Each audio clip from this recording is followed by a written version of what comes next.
ST બસોની અનિયમિતતાને કારણે વિદ્યાર્થીઓ પરેશાન, જયસ સંગઠન દ્વારા ડેપો મેનેજરને આવેદનપત્ર પાઠવાયું. દાહોદ જિલ્લાના ગ્રામ્ય વિસ્તારોમાં નવું શૈક્ષણિક સત્ર શરૂ થતાં જએસ. ટી. બસોની અનિયમિતતાના કારણે શાળાએ જતા વિદ્યાર્થીઓને ભારે હાલાકીનો સામનો કરવો પડી રહ્યો છે. આ ગંભીર સમસ્યાને ધ્યાનમાં રાખી જય બિરસા મુંડા આદિવાસી યુવા સંગઠન, જયસ દ્વારા લીમખેડા સબ ડેપોના ડેપો મેનેજરને લેખિત આવેદનપત્ર પાઠવી તાત્કાલિક યોગ્ય કાર્યવાહી કરવાની માંગ કરવામાં આવી છે. જયસના પ્રદેશ પ્રભારી શ્રીમતી તરુલતાબેન હઠીલા અને શ્રીમતી સોનિયાબેન ડામોર દ્વારા કરવામાં આવેલી આ રજૂઆત દરમિયાન સ્થાનિક આગેવાનો શ્રી ભરતભાઈ માવી તથા શ્રી લક્ષ્મણસિંહ વડકિયા ઉપસ્થિત રહ્યા હતા.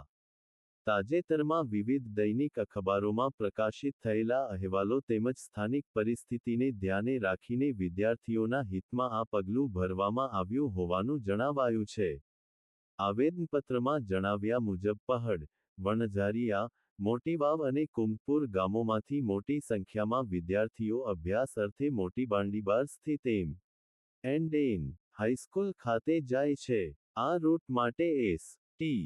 વિભાગ દ્વારા ખાસ બસ ફાળવવામાં આવી હોવા છતાં બસ નિયમિત સમયસર આવતી નથી અને સતત મોડેથી પહોંચતી હોવાથી વિદ્યાર્થીઓ સમયસર શાળાએ પહોંચી શકતા નથી.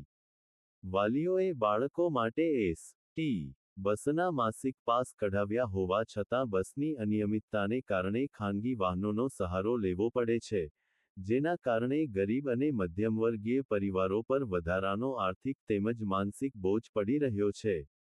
જયસ સંગઠન દ્વારા તંત્રને માંગ કરવામાં આવી છે કે પહડથી મોટી બાંડીબાર રૂટની એસ. ટી. બસ નિયમિત અને સમયસર ચલાવવામાં આવે, જેથી વિદ્યાર્થીઓના શિક્ષણને કોઈ અસર ન થાય. સંગઠને ચેતવણી આપી છે કે જો સમસ્યાનું વહેલી તકે નિરાકરણ નહીં આવે તો આગામી સમયમાં વિદ્યાર્થીઓના હિતમાં વધુ ઉગ્ર કાર્યક્રમો અને આગળની રણનીતિ નક્કી કરવામાં આવશે.